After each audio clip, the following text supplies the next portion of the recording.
University dental college, যে 1995 সালে এই ইউনিভার্সিটি ডেন্টাল কলেজ স্ট্যাবলিশড হয় এবং এখান থেকে ইতিমধ্যে 28তম ব্যাচ ভর্তি হচ্ছে এবং 23টা ব্যাচ ইতিমধ্যে এখান থেকে বের হয়ে গিয়েছে। উন্নত বিশ্বের মোটামুটি সকল ডেন্টাল কলেজে যে ফ্যান্টম ল্যাব বা সিমুলেশন ল্যাব মাধ্যমে কাজ হয়ে থাকে, স্টুডেন্টরা কাজ করে থাকে।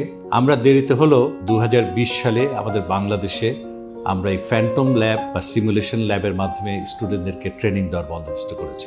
এটা এমন একটা জিনিস, আমরা বলি যে প্রি ক্লিনিক্যাল ট্রেনিং, এটার একটা টিম আছে, ডেমনস্ট্রেটর আছে যারা এই ট্রেনিংগুলো দিয়ে থাকে। আমাদের এখানে যারা ভর্তি হবে তাদের বেটার ডাক্তার হওয়ার একটা ভালো সুযোগ থাকবে এই ট্রেনিংগুলোর মাধ্যমে।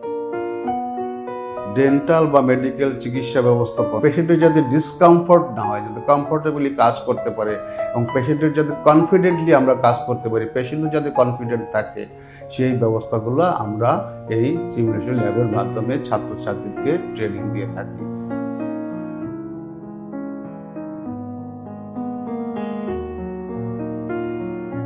যারা ডেন্টিস্ট্রি পড়তে চায় তাদের জন্য একটা ভালো সুযোগ যে এখান থেকে একটা ভালো এক্সপোজার নিয়ে, ক্লিনিক্যাল এক্সপিরিয়েন্স নিয়ে তারা ডেন্টিস্ট হয়ে বের হতে পারবে এবং দেশের জনগণের সেবা করতে পারবে।